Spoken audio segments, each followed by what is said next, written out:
करते हैं फिर। अभी तक बहुत कम लोग कनेक्ट हुए हैं। अच्छा ध्यान रखना, अब आगे से है ना अपन इस जेपीबी बैच में सबकी अटेंडेंस मैं खुद लूंगा। देखो सारे लोग, कोई भी एब्सेंट रहा सीधा मैं पेरेंट्स को कॉल करूंगा, ये बात ध्यान रखना, ठीक है।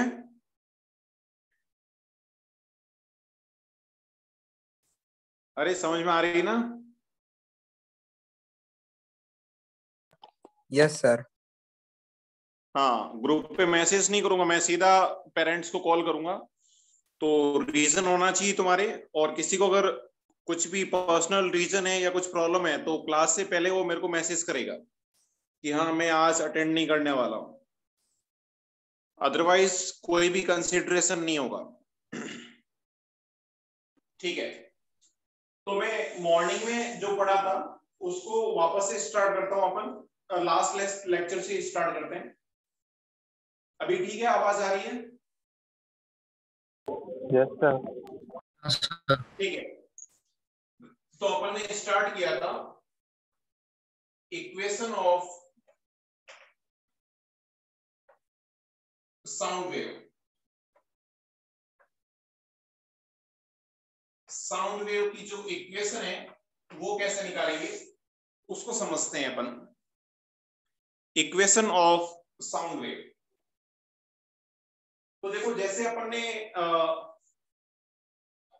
जो है स्ट्रिंग वेव की इक्वेशन निकाली थी, एग्जैक्टली सेम टाइप से यह पूरा डेरिवेशन करने की जरूरत नहीं है। बस डिफरेंस क्या रहेगा, डिफरेंस ये रहेगा कि वहां पे वेव के प्रोपागेशन के परपेंडिकुलर पार्टिकल वाइब्रेट करते थे, और यहाँ पे वेव के प्रोपागेशन के डायरेक्शन के अंदर ही, मतलब लॉन्गिट्यूडनल डायरेक्शन के अंदर पार्टिकल वाइब्रेट करें। तो एक मेजर डिफरेंस ये रहेगा, ध्यान रखना, कि वहां पे अपन जो डायग्राम बनाते थे साइन वेव या कॉस वेव का, तो एक्चुअली अपने पास जो रोप होती थी उसका भी पैटर्न या फोटो या स्नैपशॉट किसी भी टाइम पे वैसा ही होता था, जबकि यहाँ पे ऐसा नहीं होगा। यहाँ पे डिफरेंट टाइप का होगा, लेकिन मैथमेटिक्स वैसे ही चलेगी। तो अपने को थोड़ा सा, जैसा मैंने पहले बताया, मैथमेटिक्स पे ही रिलाई करना है। तो पहले अपन समझते हैं थोड़ा सा ग्राफ बना के कि कैसे होता है कैसे नहीं होता है। तो देखो डिस्प्लेसमेंट को अपन यहाँ पे लॉन्गिट्यूडनल डिस्प्लेसमेंट को एस से लिखेंगे, तो एस एक्स इक्वल टू ये हो जाएगा ए साइन के एक्स माइनस ओमेगा टी। अपने को पता है, देखो बताने की जरूरत नहीं होनी चाहिए, ये इक्वेशन के एक्स प्लस ओमेगा टी हो सकती है, ओमेगा टी माइनस के एक्स हो सकती है, ओमेगा टी प्लस के एक्स हो सकती है, ठीक है। अब मैं क्या करता हूं, इसको थोड़ा सा अच्छे से समझने के लिए t इक्वल टू 0 पे मैं ग्राफ बना के समझता हूं कि एग्जैक्टली पार्टिकल लॉन्गिट्यूडनल डायरेक्शन के अंदर किस टाइप से वाइब्रेट कर रहे हैं। तो t इक्वल टू 0 पे मैंने ग्राफ बनाया, तो अपने पास s आ गया a साइन के एक्स। तो इसका ग्राफ बनाता हूं मैं,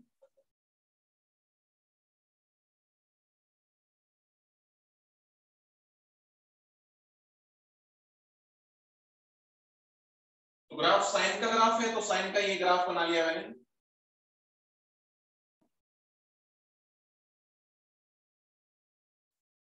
अब एक चीज ध्यान रखना है, अच्छा मैं हर पार्टिकल को यहां पे स्टडी नहीं कर रहा हूं, अपन कुछ ही पार्टिकल को स्टडी कर रहे हैं।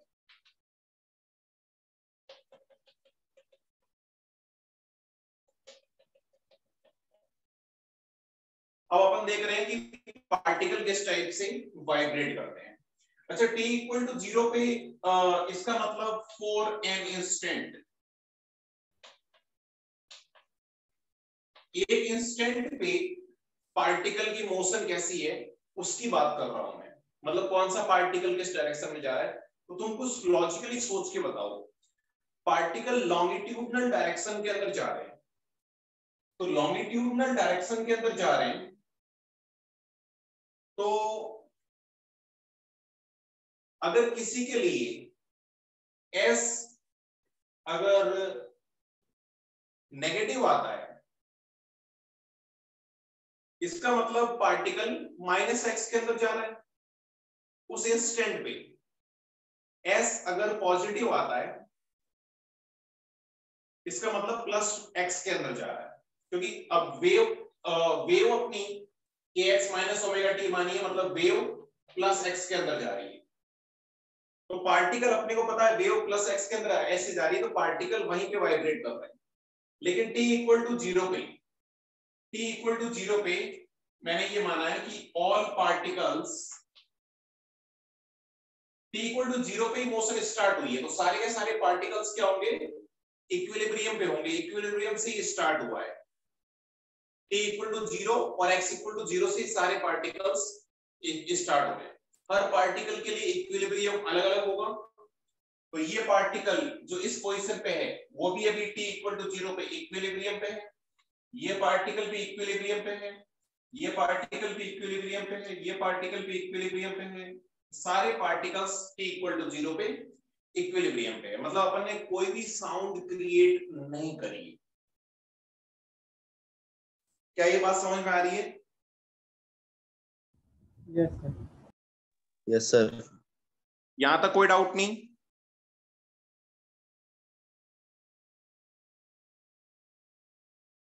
अरे बोलो। No sir. अभी तक 27 लोग ही अटेंड किया है, तुम्हारा बैच 40 का है, 10 से ज्यादा लोग एब्सेंट है। मैं आज ही कॉल करना स्टार्ट करता हूँ, जो लोग एब्सेंट है कॉलिंग करूंगा, और एक लेक्चर के अंदर मैं 3-4 बार स्क्रीनशॉट लूंगा कौन कौन प्रेजेंट है। चलो,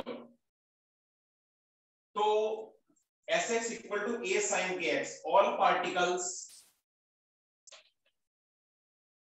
are at their respective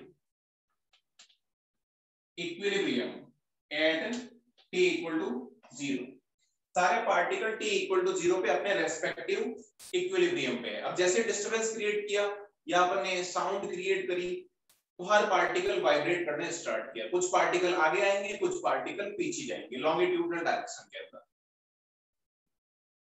तो अपन बात करते हैं कौन से पार्टिकल आगे जा रहे हैं, कौन से पार्टिकल पीछे जा रहे हैं। बहुत सिंपल चीज है, इसको देखो ऐसे समझते हैं, जो पार्टिकल का डिस्प्लेसमेंट पॉजिटिव है वो आगे जा रहा होगा, जिसका डिस्प्लेसमेंट नेगेटिव है वो पीछे जा रहा होगा। सिंपल सी बात है, इसमें कुछ ज्यादा लॉजिक लगाने की जरूरत नहीं है। तो ये पार्टिकल जो है, ये पार्टिकल डेफिनेटली पॉजिटिव है, इसका मतलब आगे जा रहा होगा। ये पार्टिकल नेगेटिव यानी पीछे जा रहा होगा। ये पार्टिकल का डिस्प्लेसमेंट इस इंस्टेंट के लिए 0 है। तुमको सोचो ना यार कि ये कौन सा है, थीटा कौन सा है, पाई, और थीटा अगर मैं पाई पुट करूंगा तो एस कितना आएगा, 0। इसका मतलब ये पार्टिकल अभी इक्विलिब्रियम पे है, और ये आगे जाना शुरू करेगा, ये पीछे आना शुरू करेगा। ऐसे कैसे, ये भी 0, ये पार्टिकल नेगेटिव है, इसका मतलब पीछे जाना शुरू करेगा, ये पॉजिटिव है, इसका मतलब आगे आना शुरू करेगा, और ये 0।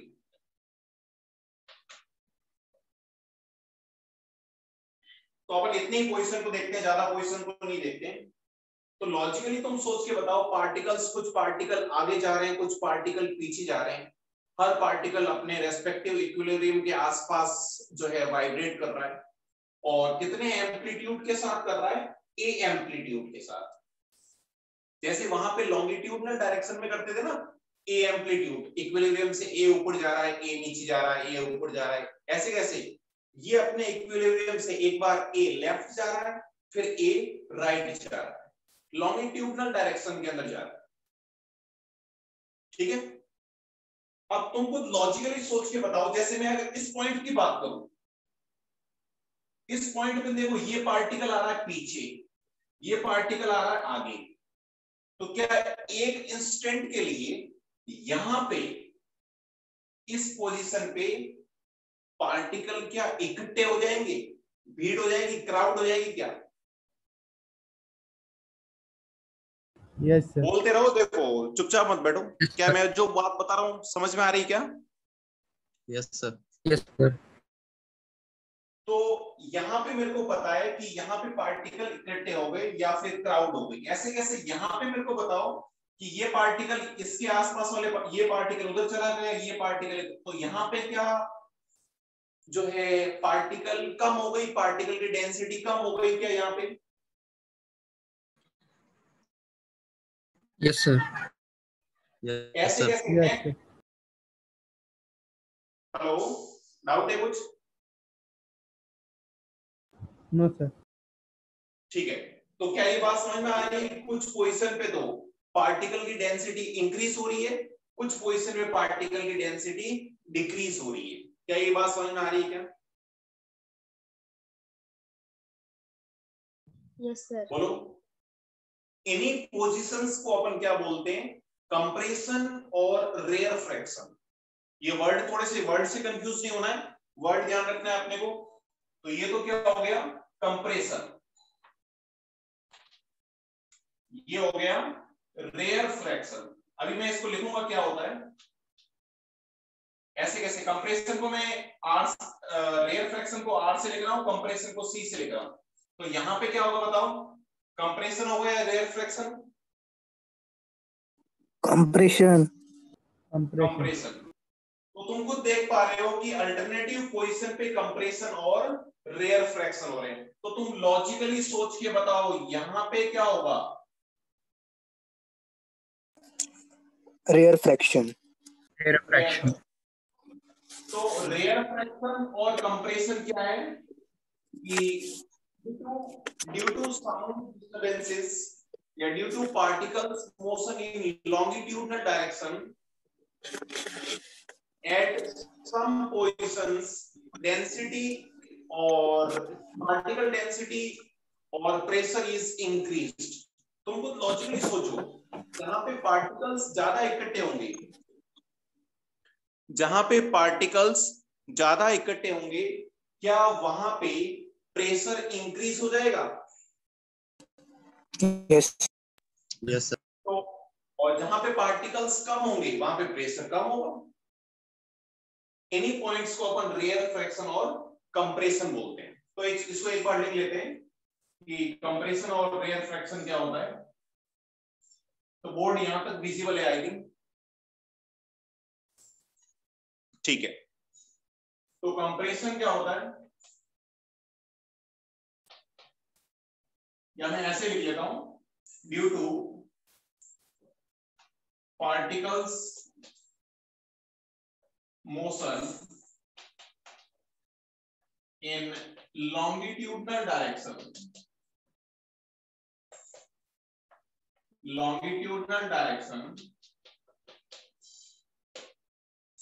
at some points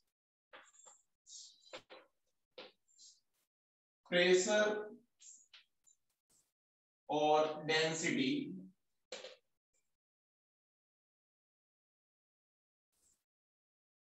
pressure and density are increased। Increase कहां पे होगी? उसको अपन बोलेंगे compression. And at some points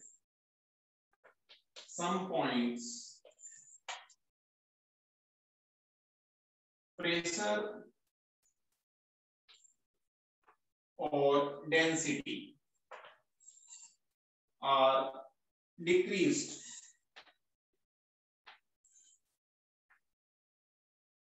और डिक्रीज होने वाले पॉइंट को क्या बोलेंगे अपन?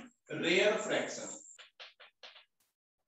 तो कुछ पॉइंट पे डेंसिटी इंक्रीज हो जाएगी, कुछ पॉइंट पे डेंसिटी डिक्रीज हो जाएगी, या कुछ पॉइंट पे प्रेशर इंक्रीज हो जाएगा, कुछ पॉइंट पे प्रेशर डिक्रीज हो जाएगा। इन्हीं पॉइंट्स को अपन क्या बोलते हैं? कंप्रेशन और रेयर फ्रैक्शन। नाम से कंफ्यूज नहीं होना है, कहीं पे प्रेशर इंक्रीज होगा, कहीं पे प्रेशर डिक्रीज होगा। इन्हीं को अपन क्या बोलते हैं? Rarefaction. तो इसका इंक्रीज होने का रीजन क्या है उसको अपन समझते हैं, और कितना इंक्रीज या डिक्रीज होता है उसको भी अपन वन बाय वन समझते हैं। तो यहां तक कोई डाउट हो तो बताओ। जो ये अपन ने पढ़ा है इसमें किसी को कोई डाउट? बोलो। No sir. तो तुम्हें फोटो भेजने की जरूरत तो पड़ेगी क्या? नहीं सर। No sir. अभी नोट कर पा रहे हो सब लोग?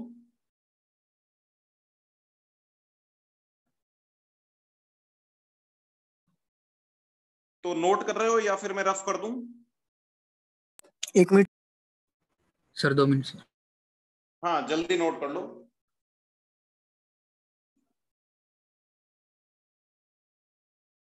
अभी कितने लोग कनेक्ट हुए हैं, एक सेकंड देख लेता हूं मैं। अभी 29 ही है। ओके, एक बार मैं कौन कौन लोग हैं उनका स्क्रीनशॉट ले लेता हूं।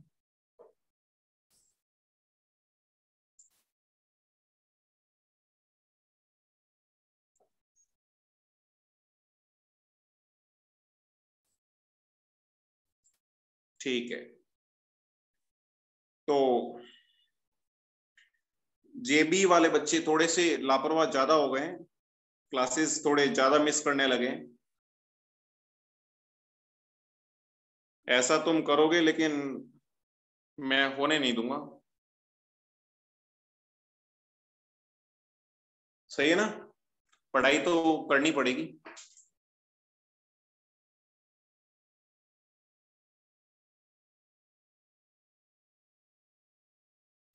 हाँ कर लिया होगा note I think. Yes sir. ठीक है, थोड़ी सी लाइट डिम हो रही है, कोई बात नहीं।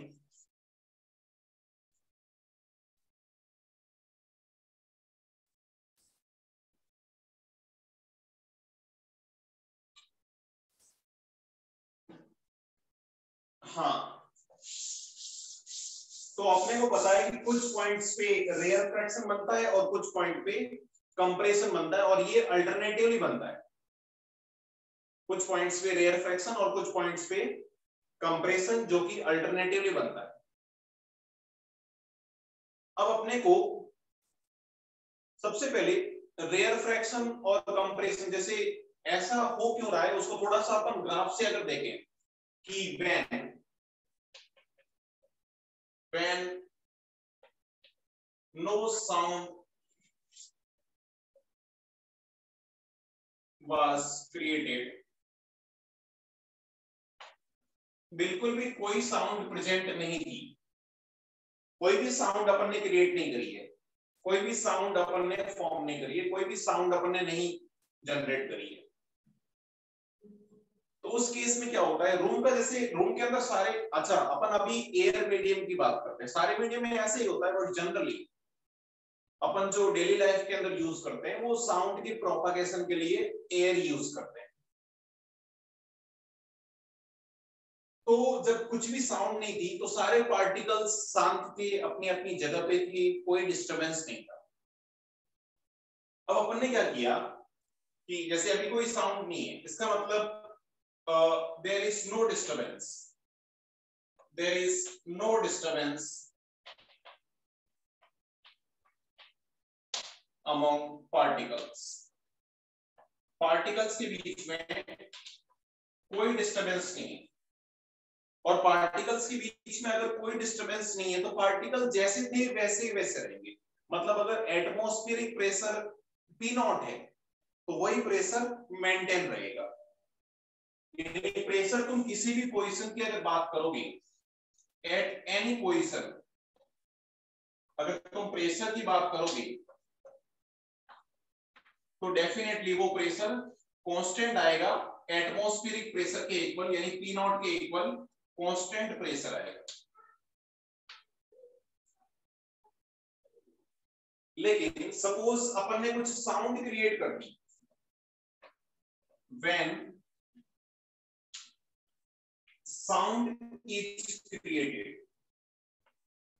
अपन ने कुछ साउंड क्रिएट कर दी, साउंड क्रिएट कर दी मतलब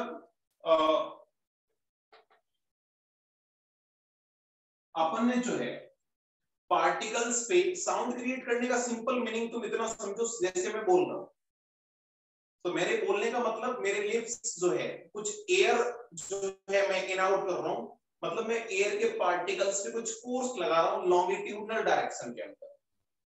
इसका मतलब क्या, साउंड का मतलब क्या है कि force applied in longitudinal direction. तो लॉन्गिट्यूडनल डायरेक्शन के अंदर जैसे मैं फोर्स अप्लाई करूंगा, मतलब कुछ डिस्टरबेंस क्रिएट करूंगा, तो डेफिनेटली पार्टिकल्स वाइब्रेट करना शुरू करेंगे। और मैंने जो डिस्टरबेंस क्रिएट किया है वो पीरियोडिक डिस्टरबेंस है, जैसे अपन ने पढ़ा था S = A sin kx - ω t। तो डेफिनेटली जो प्रेशर होगा वो भी पीरियोडिकली चेंज करेगा। तो कुछ जगह पे प्रेशर ज्यादा होगा, कुछ जगह पे प्रेशर कम होगा। वो अपन ने अभी देखा था कि कहीं पे रेयर फ्रैक्शन बनता है, कहीं पे कंप्रेशन बनता है, मतलब कहीं पे प्रेशर इंक्रीज हो गया, कहीं पे प्रेशर डिक्रीज हो गया, पीरियोडिकली चेंज हो रहा है। तो ग्राफ डेफिनेटली कुछ पीरियोडिकली आएगा, साइन या कोस का ग्राफ आएगा, मतलब कुछ ऐसा आएगा। अभी मैं कोस का ग्राफ बना रहा हूं। कोस का ग्राफ क्यों बना रहा हूं, इसको अपन अभी लॉजिकली समझेंगे। तो प्रेशर और एक्स के बीच में ऐसा कुछ ग्राफ आएगा। तो देखो कुछ पॉइंट पे प्रेशर ज्यादा हो गया, तो ये प्रेशर कितना है, P प्लस P0 तो पहले से था, और यहाँ पे प्रेशर इंक्रीज हो गया, तो P0 प्लस डेल्टा P हो गया। यहां पे देखो इस पॉइंट पे प्रेशर डिक्रीज हो गया, मतलब P0 माइनस डेल्टा P हो गया। तो कुछ पॉइंट पे P0 प्लस डेल्टा P हो गया, मतलब इंक्रीज हो गया। कुछ पॉइंट पे डिक्रीज हो गया। आपने को पता है डिक्रीज कहां पे होगा, इंक्रीज कहां पे होगा। जहां पे कंप्रेशन बनेगा वहां पे इंक्रीज होगा, जहां पे रेयर फ्रैक्शन बनेगा वहां पे डिक्रीज होगा। तो एक्चुअली अगर अपन जब साउंड क्रिएट करिए अपन ने, उस पॉइंट पे जब तुम प्रेशर की बात करोगे तो प्रेशर कहां से कहां वेरी करेगा कि P0 माइनस डेल्टा P, यहां से लेके P0 plus delta P। Delta P क्या है, डेल्टा P है प्रेशर में चेंज जो है, and this delta P is called as pressure axis।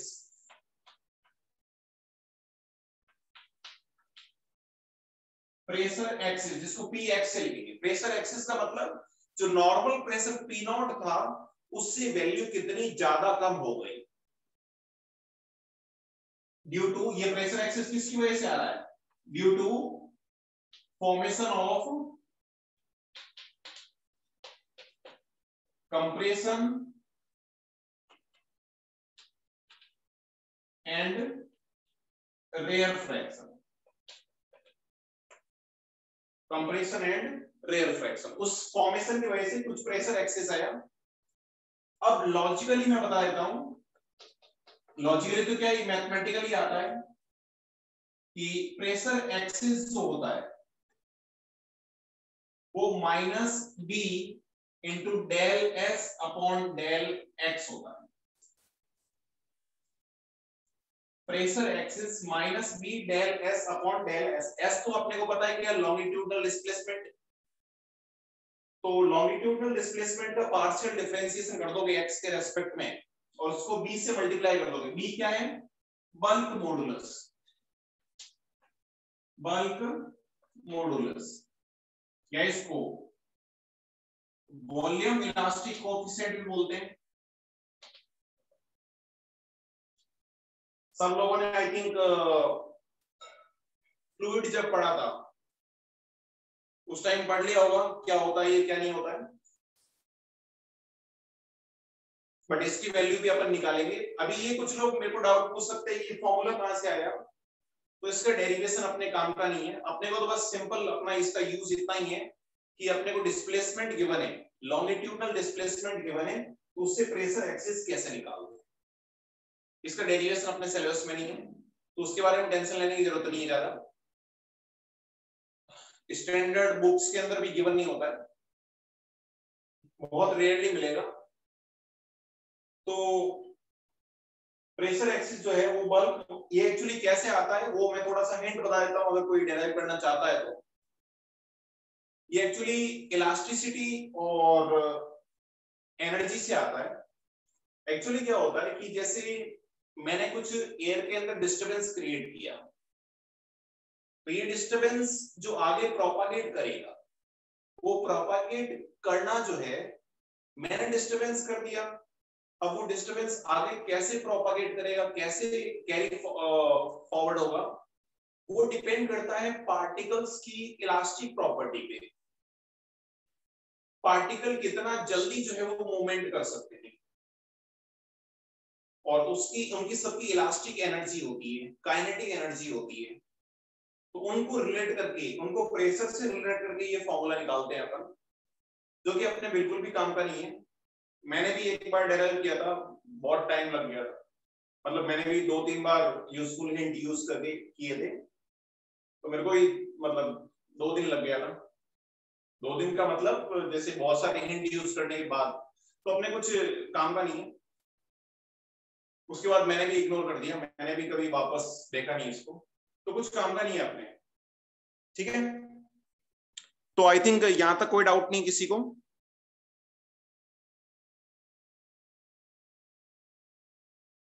Hello, no sir. यहां तक कोई डाउट किसी को?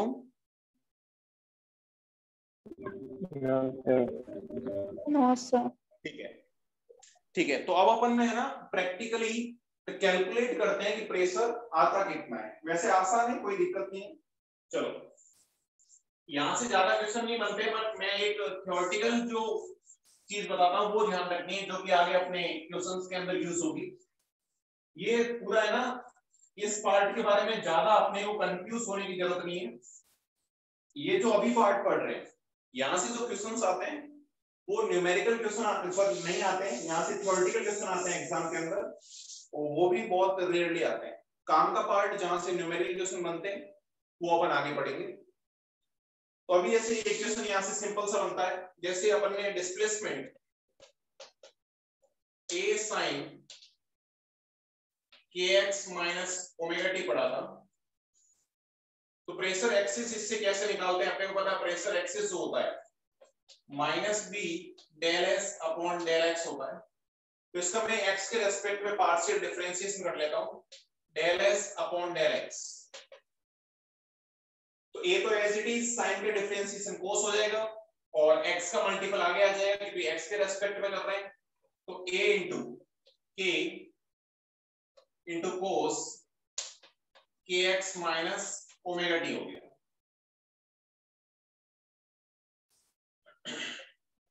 तो प्रेशर एक्सिस निकाल सकते हैं अपन। प्रेशर एक्सिस हो जाएगा माइनस बी ए के इंटू कोस के एक्स माइनस ओमेगा टी। ये प्रेशर एक्सिस आ गया अगर डिस्प्लेसमेंट गिवन है।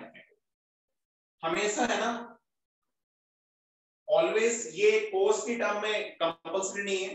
अगर डिस्प्लेसमेंट साइन में रहेगा तो ये कोस में आएगा, ये कोस में रहेगा तो ये साइन में आएगा। लेकिन ये क्या है, जैसे यहां पे साइन या कोस के आगे जो भी आता है वो डिस्प्लेसमेंट के एम्पलीट्यूड का काम करता है। तो यहाँ पे प्रेशर के अंदर साइन या कोस के आगे जो भी आ रहा है, ये क्या होगा बताओ? Amplitude of pressure axis. Pressure axis का जो एम्पलीट्यूड होगा वो बी ए के होगा। इसका मतलब अभी जो अपन ने लिखा था, जो प्रेशर होता है वो कहां से कहां वेरी करता है, ये डेल्टा पी है एक्चुअली। प्रेशर जो अपन ने लिखा था ना, कहां से कहां वेरी करता है, तो पी नॉट प्रेशर जो है वो पी नॉट माइनस बी ए के यहां से लेके पी नॉट प्लस बी ए के तक वेरी करेगी, क्योंकि इसकी मैक्सिमम वैल्यू कितनी हो सकती है बी ए की, मिनिमम वैल्यू कितनी हो सकती है माइनस बी ए की।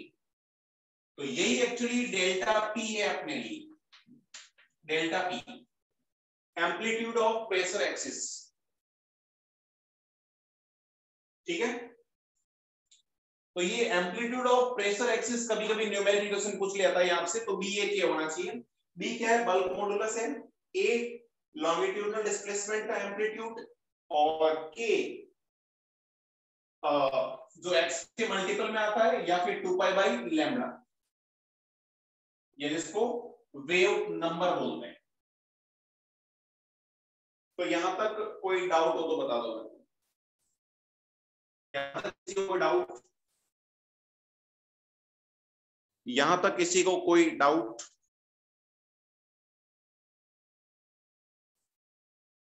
कोई डाउट नहीं है?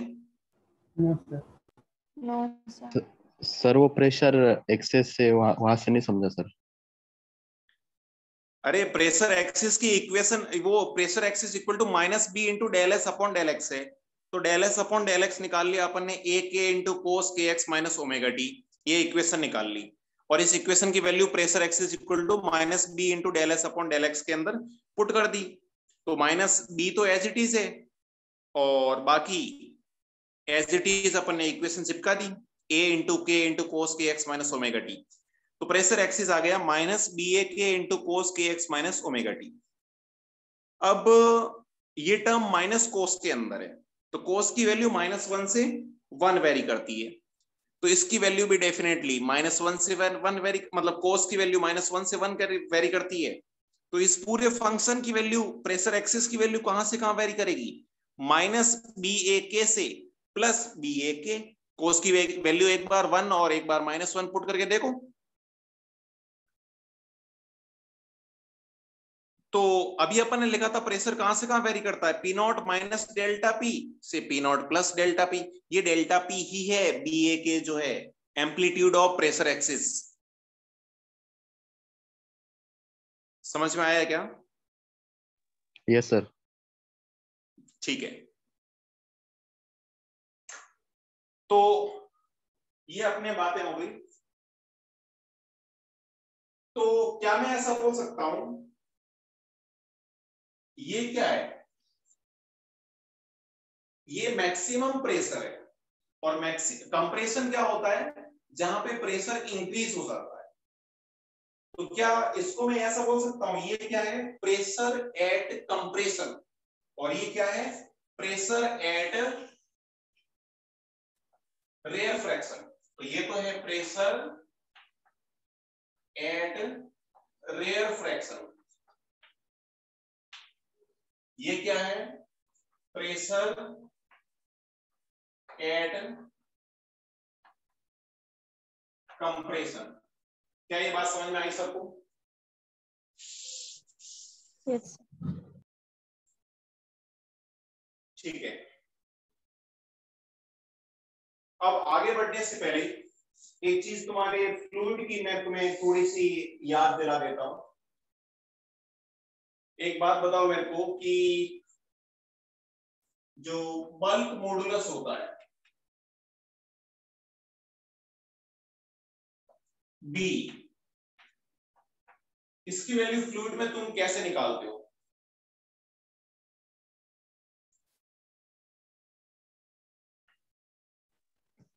बल्क मॉडुलस गैस के लिए कैसे निकालते हो? गैस के लिए क्या फॉर्मूला यही होता है, minus B DP by DV. ये फॉर्मूला मैं यहाँ पे बताऊंगा नहीं कैसे आया, तुम्हें पता होना चाहिए। क्या ये सबको पता है, bulk modulus minus B DP by DV होता है? हाँ सर। ठीक है, उसके बाद तुमने ये भी पढ़ा होगा कि ये गैस के लिए होता है कि अगर प्रोसेस अपना आइसोथर्मल है और या फिर एडियाबेटिक है। अच्छा, आइसोथर्मल प्रोसेस की इक्वेशन क्या होती है बताओ? प्रोसेस इक्वेशन क्या होती है, स्टेट इक्वेशन क्या होती है?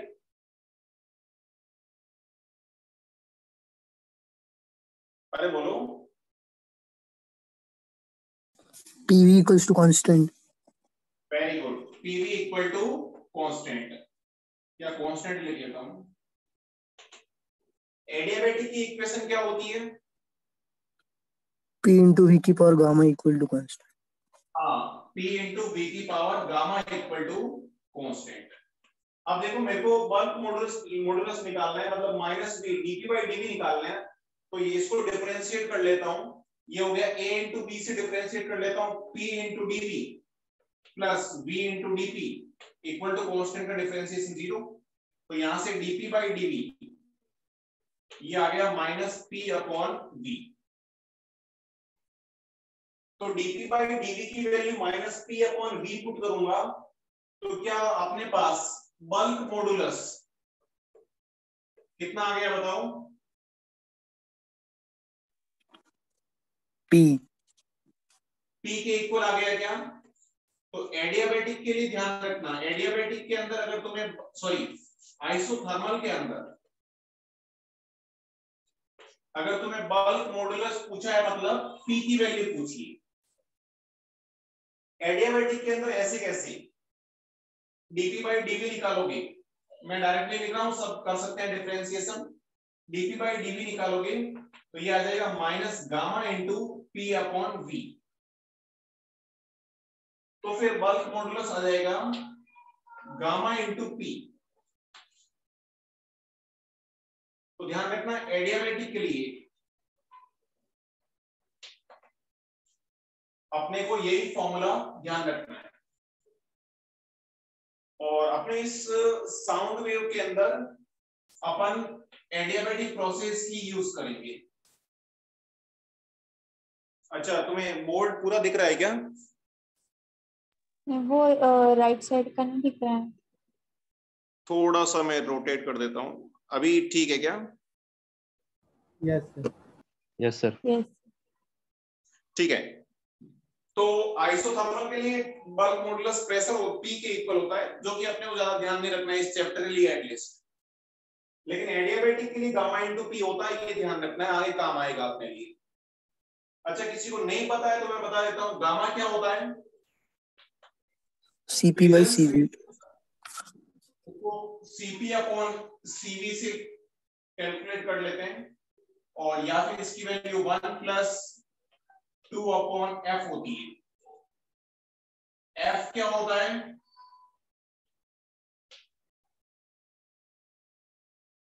Degree of freedom. Degree of freedom. Degree of freedom कैसे निकालते हैं ये सब आगे अभी चैप्टर के अंदर जरूरत पड़ेगी, इसलिए बता रहा हूं मैं। डिग्री ऑफ फ्रीडम कैसे निकालते हैं सबको पता है?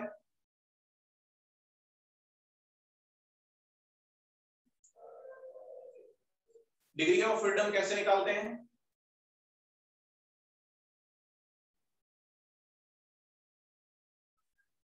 डिग्री ऑफ फ्रीडम बेसिकली होता है कि a particle number of ways by which a particle can transfer energy independently, or a particle can move in different directions without disturbing other directions. तो जो ट्रांजिशनल डिग्री ऑफ फ्रीडम होता है वो सबके लिए 3 होता है। Rotational degree of freedom monoatomic के लिए 0 होता है, डाई एटॉमिक या पॉलीएटॉमिक लीनियर के लिए 2 होता है, और ट्राई एटॉमिक या पॉलीएटॉमिक नॉन लीनियर के लिए 3 होता है। तो टोटल डिग्री ऑफ फ्रीडम की अगर बात करोगे तो मोनोएटॉमिक के लिए 3, डाई एटॉमिक के लिए 5 और पॉलीएटॉमिक के लिए 6।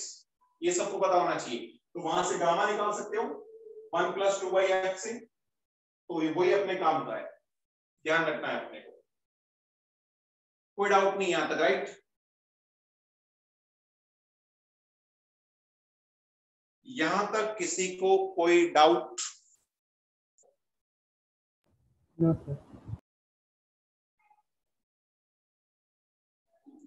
कोई डाउट है किसी को?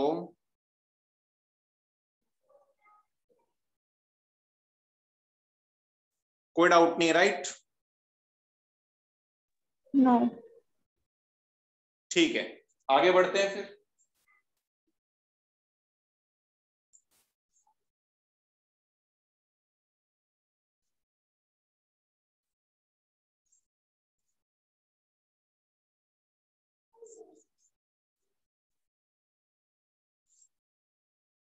चलो, तो अच्छा एक और नोट डाल के लिख लो, मैं लिख लेता हूं। एक बात और ध्यान रखनी है अपने को, यहां पे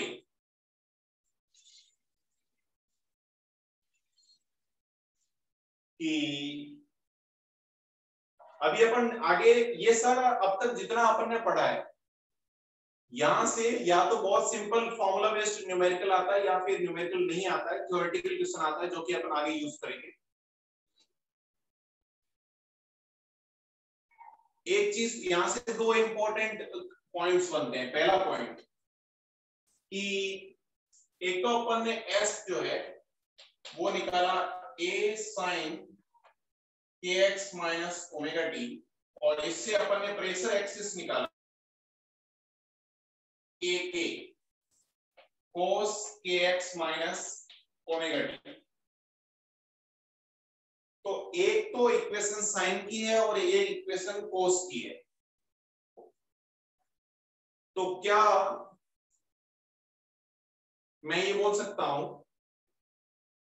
कि अपने को पता है कि जहां पे साइन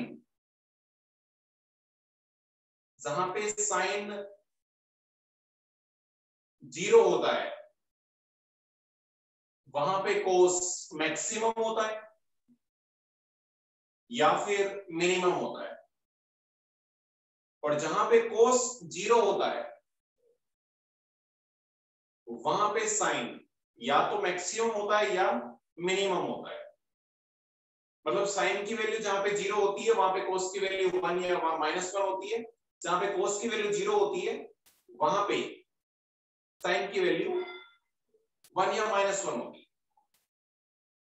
इसी स्टेटमेंट को क्या मैं ऐसे बोल सकता हूं कि जहां पे लॉन्गिट्यूडनल डिस्प्लेसमेंट 0 होगा वहां पे प्रेशर एक्सिस या तो मिनिमम होगा या मैक्सिमम होगा।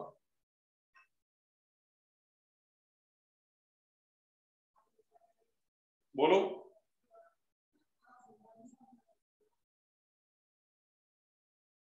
आराम से सोच के बताओ।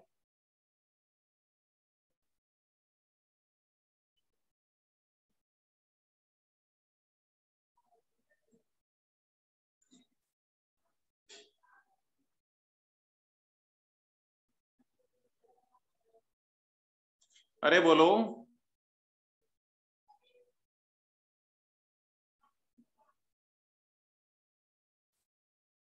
ओके, मैं रिपीट करता हूं। जैसे इसको सिंपल ऐसे समझ लो ना यार, कि जैसे इसकी वैल्यू थीटा की वैल्यू 0 हो गई, थीटा की वैल्यू 0 हो गई, तो साइन 0 कितना आ गया 0, यानी लॉन्गिट्यूडनल डिस्प्लेसमेंट 0। और थीटा की वैल्यू 0 हो गई तो लॉन्गिट्यूडनल डिस्प्लेसमेंट 0, और यही थीटा अगर इसके अंदर पुट करोगे, थीटा की वैल्यू 0 हुई तो कोस 0 1 होता है, यानी प्रेशर एक्सिस -BAK आ गया, -BAK यानी मिनिमम आ गया प्रेशर। अरे बोलो। यही मैं कहना चाह रहा हूं कि जहां पे ये फंक्शन 0 होगा वहां पे ये या तो मिनिमम होगा या मैक्सिमम होगा। जैसे थीटा की वैल्यू पाई पुट करी मैंने, थीटा की वैल्यू पाई पुट करोगे तो ये फंक्शन तो 0, और कोस पाई -1 यानी प्रेशर एक्सिस की वैल्यू मैक्सिमम आ गई। तो ये जब 0 है तभी ये मैक्सिमम या मिनिमम है, ये जब 0 होगा तब ये मैक्सिमम या मिनिमम होगा। सिंपल सी बात है। क्या ये बात समझ में आ रही है? Yes sir. सबको समझ में आ गया क्या? Yes sir. ठीक है, तो मैं ऐसा लिख सकता हूं कि when Sx equal to 0, therefore pressure x is either maximum or minimum। और ऐसा भी लिख सकता हूं when pressure x is equal to 0, that concludes displacement Sx should be either maximum or minimum। क्या ये पॉइंट सबको समझ में आ रहा है?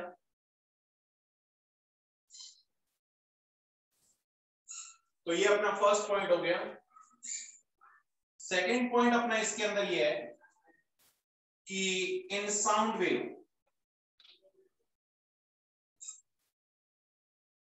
इन साउंड वेव एक्चुअली क्या होता है कि जैसे अपन ने मैंने फर्स्ट लेक्चर के अंदर बताया कि साउंड वेव की वेलोसिटी जो होती है वो जैसे 330 मीटर पर सेकंड होती है, यानी बहुत ज्यादा होती है।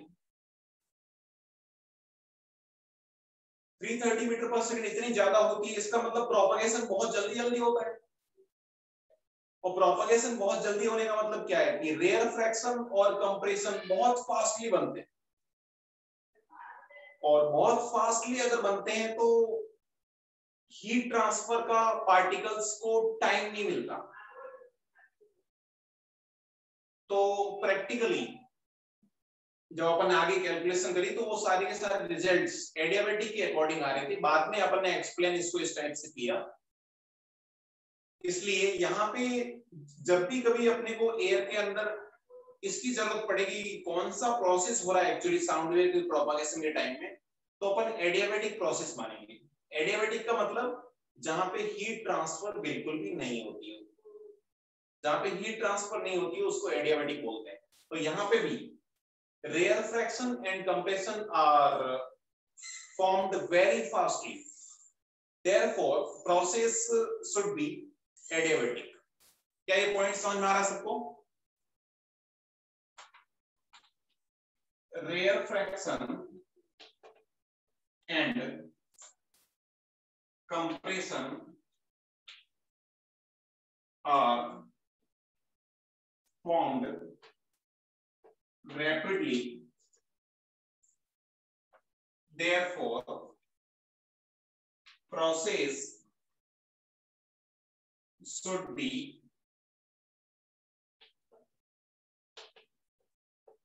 adiabatic। adiabatic क्यों? No time for heat transfer, heat transfer के लिए कोई टाइम नहीं मिलेगा, हीट ट्रांसफर के लिए कोई टाइम नहीं मिलेगा। ये पॉइंट, सेकंड पॉइंट क्या सबको समझ में आ गया? यस। ठीक है, तो अब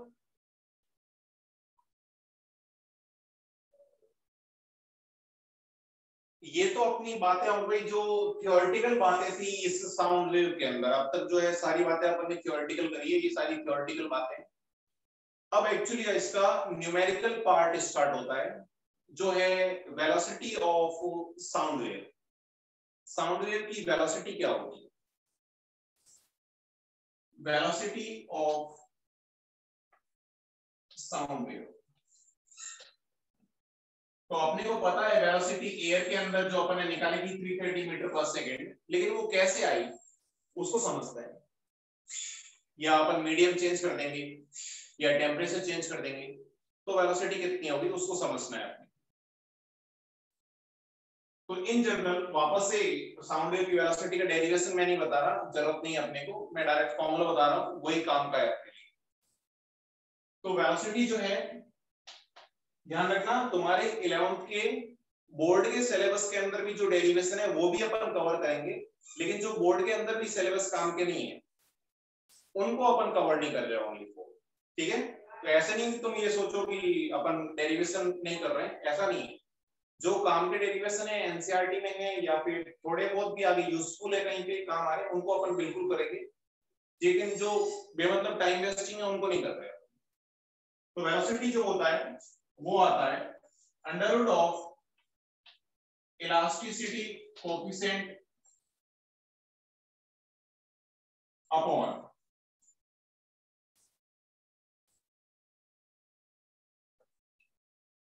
रो। Elasticity coefficient upon rho. Rho का मतलब यहां पे डेंसिटी से, velocity equal to elasticity coefficient upon rho. वापस से बता देता हूं, ये फॉर्मूला अपने लिए ज्यादा यूजफुल नहीं है, अपन इसको थोड़ा सा मॉडिफाई करते हैं, वो अपने लिए ज्यादा यूजफुल है। 1 by 1 अपन सबको देखते हैं। जैसे अगर सॉलिड्स हुआ तो सॉलिड्स के लिए जो इलास्टिसिटी कोएफिशिएंट होता है वो यंग्स मॉडुलस होता है। तो वेलोसिटी y अपॉन रो बन जाएगी। y क्या है? यंग्स मॉडुलस है। तो इस चैप्टर के अंदर अपन सॉलिड्स के अंदर साउंड का प्रोपगेशन नहीं पढ़ेंगे, तो ये भी फॉर्मूला आपने कुछ काम का नहीं है। लिक्विड के अंदर जो वेलोसिटी है उस बल्क मॉडुलस का काम बी करता है, सॉरी इलास्टिसिटी कोएफिशिएंट का काम बी करता है। बट यहां पे भी अपन जो है लिक्विड के अंदर भी साउंड का प्रोपगेशन नहीं पढ़ेंगे। अपने जो मेनली काम का है वो गैस के लिए है, क्योंकि मेनली यहाँ पे साउंड का प्रोपगेशन अपन एयर के अंदर पढ़ेंगे। तो यही फॉर्मूला अभी अपन जो पढ़ रहे हैं वही अपने काम का है, ठीक है। तो गैस के अंदर बल्क मॉडुलस का काम बी करता है, बट उसकी वैल्यू अभी अपन ने निकाली थी, velocity equal to B upon rho हो जाएगा। लेकिन अभी अपन ने निकाला था एडियाबैटिक प्रोसेस होता है, अपन एडियाबैटिक प्रोसेस मानते हैं एयर के अंदर, और अगर एडियाबैटिक प्रोसेस मानते हैं तो बी की वैल्यू अभी मैंने निकाली थी गामा इंटू पी होता है, और बी की वैल्यू गामा इंटू पी होता है। और अपन आइडियल गैस मानते हैं, तो आइडियल गैस के लिए सबको पता होगा कि पीवी इक्वल टू एनआरटी होता है। क्या ये इक्वेशन सबको पता है? Yes sir. क्या इसको मैं वॉल्यूम को उधर बेस के और मोल को मास अपॉन मोलर मास लिख के क्या pressure equal to DRT upon M nought लिख सकता हूं मैं? Density R T upon M nought, M nought क्या है? Molar mass. क्या ऐसा लिख सकता हूं क्या? ये कैसे निकाला, इसमें कंफ्यूज नहीं होना है। मोल को लिख दिया अपन ने mass upon molar mass, volume को उधर भेजा तो मास अपॉन वॉल्यूम तो डेंसिटी हो गया, और molar mass as it is. सही है।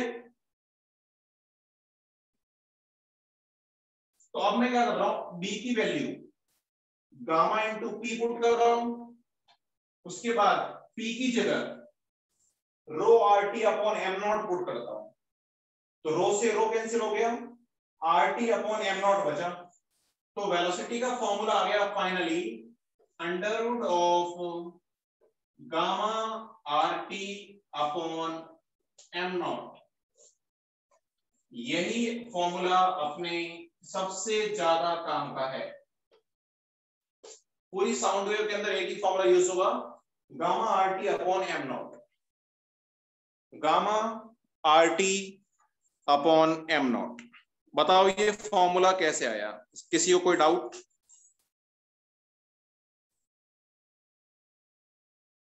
ये फॉर्मूला कैसे आया उस, हाँ बोलो।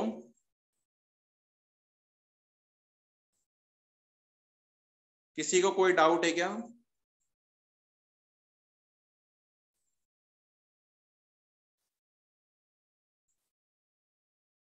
ठीक है, कोई डाउट नहीं है, राइट, ओके। अब इसके अंदर है ना एक चीज ध्यान रखनी है जो सबसे ज्यादा गलती होती है। अच्छा मेरे को बताओ, टेम्परेचर किस में पुट करोगे, केल्विन में या डिग्री में? केल्विन। ये तो चलो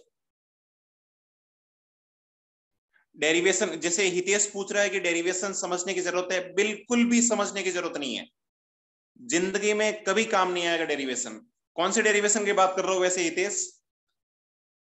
वेलोसिटी के डेरिवेशन की, राइट?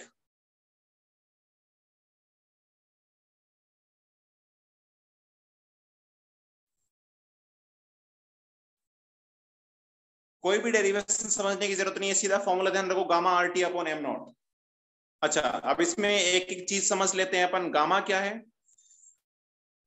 हाँ ठीक है ठीक है, हाँ जरूरत नहीं, बस gamma R T upon M not ध्यान रखो। गामा क्या है? CP upon CV 1 + 2/f। कैसे निकालते हैं ये पता होना चाहिए। आर रियल गैस कांस्टेंट है, सबको पता है। T temperature in kelvin. M nought क्या है बताओ? Molar mass. Molar mass. लेकिन यहाँ पे सबसे ज्यादा गलती होती है कि मोलर मास अपने को जनरली ग्राम के अंदर याद होता है, लेकिन मास की ऐसा यूनिट क्या होती है?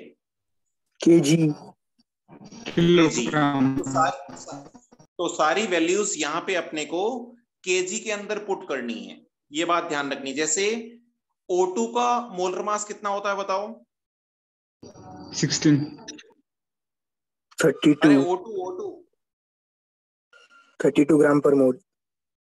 हाँ 32 ग्राम पर मोल, लेकिन यहाँ पे 32 पुट करोगे क्या?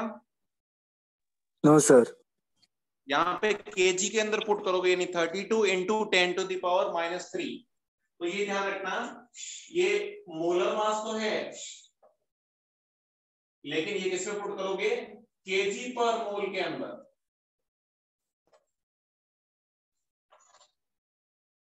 ये ध्यान रखना है अपने को। तो बताओ यहां तक कोई डाउट किसी को?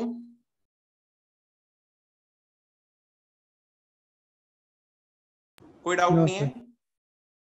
ठीक है, तो अपन आज का लेक्चर यहीं पे मैं एंड करता हूं। कोई डाउट नहीं होना चाहिए, ठीक है। और नेक्स्ट क्लास में अपन वेलोसिटी बेस्ड जो एग्जांपल्स होते हैं उन एग्जांपल्स को अपन कंटिन्यू करेंगे, ठीक है। सर यहाँ पे जो वेव होती है तो उसमें कॉम्प्रेशन रेयरफैक्शन की वजह से वेवलेंथ जो चेंज होती है क्या? नहीं, वेवलेंथ कैसे चेंज होगी यार? वेवलेंथ का उससे क्या मतलब है? वेवलेंथ तो वेव की प्रॉपर्टी है, ये तो अपन पार्टिकल की मोशन की बात कर रहे हैं। वेवलेंथ तो उतनी होती है, वेवलेंथ कैसे चेंज होगी? वेवलेंथ तो v equal to F lambda velocity of wave पे डिपेंड करेगी या फिर मीडियम पे डिपेंड करेगी, क्योंकि वेलोसिटी मीडियम की प्रॉपर्टी होती है और फ्रीक्वेंसी सोर्स की प्रॉपर्टी होती है। उन चीजों पे डिपेंड करेगी, पार्टिकल की मोशन पे कैसे डिपेंड कर सकती है? सही है ना? Yes sir. ठीक है, तो मैं क्लास को एंड करता हूं फिर।